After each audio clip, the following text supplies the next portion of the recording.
মেদিনীপুর শহরে পাঠান মহল্লা ঐতিহ্যবাহী দিন শিক্ষা প্রতিষ্ঠান মারকাজি মাদ্রাসা দারুল উলুম শনিবার বাদ মাগরিব মাদ্রাসা প্রাঙ্গণে কোরআন পাকের আয়াত পাঠ করে জলসা শুভ সূচনা করেন।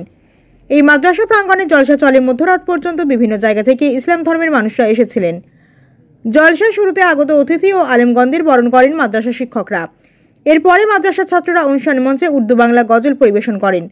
অনুষ্ঠানে প্রধান অতিথি হিসেবে হাফেজকে পাগড়ি প্রদান ও সমবেত মুসলিমদের উদ্দেশ্যে বক্তব্য দেন জনাব মাওলানা কারিম মোহাম্মদ আলী কাসিম উড়িষ্যা। অনুষ্ঠানে স্বাগত বক্তাগণ আল্লাহর পবিত্র বাণী ও রসুল মোহাম্মদ সাল্লাল্লাহু আলাইহি ওয়াসাল্লামের সুন্নাতের নীতি ও আদর্শের কথা তুলে ধরে। তারা বলেন, আল্লাহর নির্দেশ ও নবী কারিম সাল্লাল্লাহু আলাইহি ওয়াসাল্লামের সুন্নাতকে ধরে থাকলে আমাদের জীবন সার্থক হবে।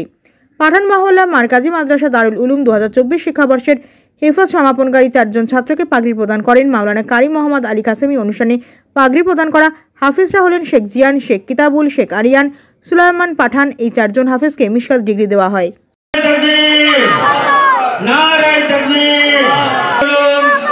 মারকাজি মাদ্রাসা দারুল উলুম আল কোরআনের আলো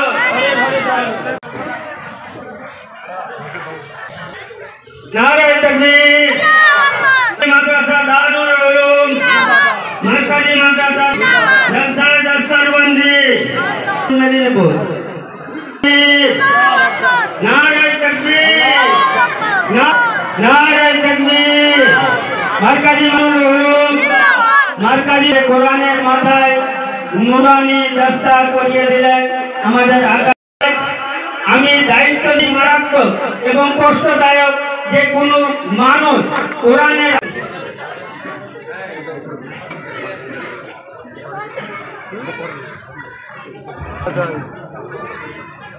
लगा मैं कर दूंगा। আমাদের বাৎসরিক জলসায় দস্তরবন্দি। এই দস্তরবন্দিতে 4 জন ছাত্রকে পাগড়ি প্রদান করা হয়। 4 জন জলসাতে কতজন? জলসাতে প্রায় 5000 লোক।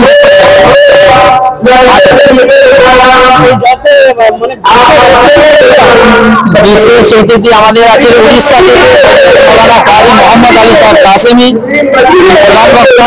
বিশেষ বক্তা আছেন হযরত মাওলানা মুমতাজ আলী সাহেব এবং বিশেষ বক্তা আছেন আমাদের হযরত মুফতি হাসান সাহেব পাঠান মোল্লা জামে মসজিদ ইমাম সাহেব।